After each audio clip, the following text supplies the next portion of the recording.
The legacy of medieval England. The innovations in medieval armor, swords, and castle design shaped warfare for centuries. Many modern ideas about honor, knighthood, and military strategy come from this period.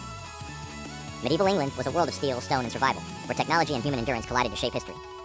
If you enjoyed this deep dive into medieval England, make sure to like, subscribe, and turn on notifications for more history content. England in the Middle Ages concerns the history of England during the medieval period, from the end of the 5th century through to the start of the early modern period in 1485. When England emerged from the collapse of the Roman Empire, the economy was in tatters and many of the towns abandoned.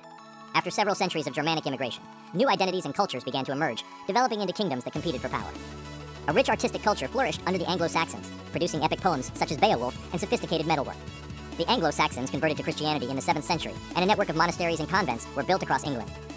In the 8th and 9th centuries, England faced fierce Viking attacks, and the fighting lasted for many decades. Eventually, Wessex was established as the most powerful kingdom and promoted the growth of an English identity.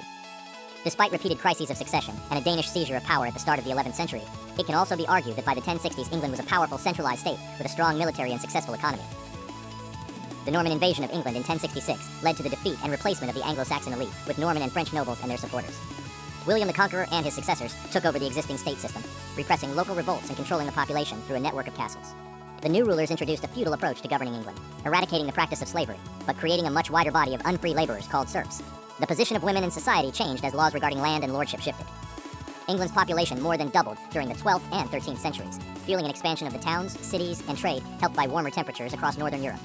A new wave of monasteries and friaries was established, while ecclesiastical reforms led to tensions between successive kings and archbishops.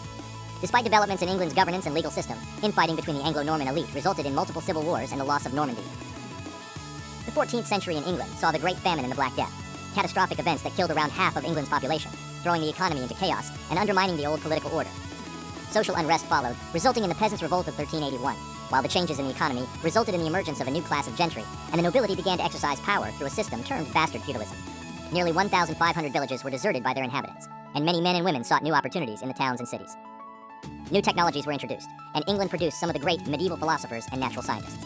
English kings in the 14th and 15th centuries laid claim to the French throne, resulting in the 100 Years' War.